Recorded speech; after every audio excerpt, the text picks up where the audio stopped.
A couple of summers ago, I took a red-eye trip to New York City. While I was in New York, I saw a variety of different churches. They were all gigantic, very detailed, and beautiful.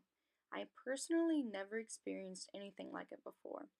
I was not able to tour the inside of the churches, but the outside blew me away. These churches believe that the more splendid the architecture is, the more they are praising God.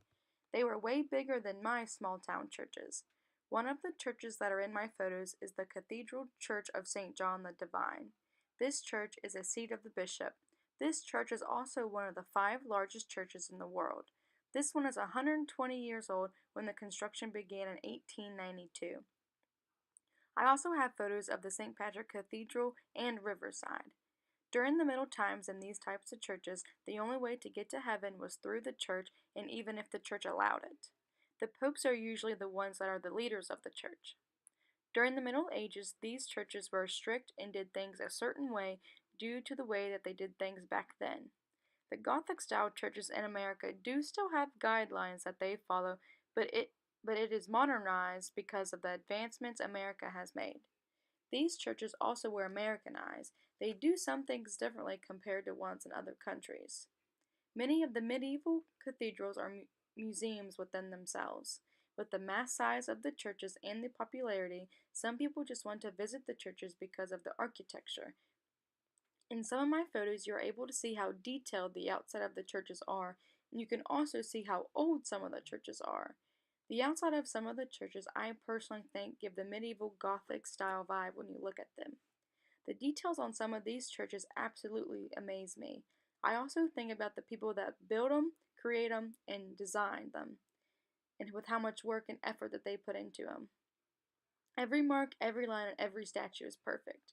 If you are not sure if the church you are looking at is a Gothic style church or a Roman style church, you can look at the arc on the churches to see if they are round or pointy. The pointy arc represents a Gothic style church. The Gothic style churches also have stained glass windows and gargoyles.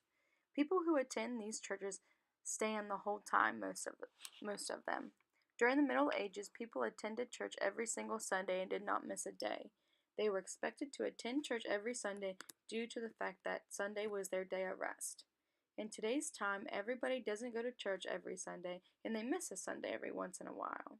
The Gothic-style churches also ate certain things on special days of the week, and they also had prayer at certain times.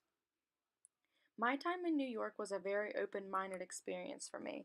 I have tons of pictures of churches, but then I just knew them as just big, fancy churches, and I didn't know anything else about them. Now I can look back and say that they were Gothic-style medieval churches, and I learned all of this new information from this class. I am glad I got to personally experience these churches and can now compare it when we discuss it in class. I hope my photos gave you a picture in your mind when someone talks about medieval churches or the Middle Ages. I hope you enjoyed all of my photos and my presentation. Thanks.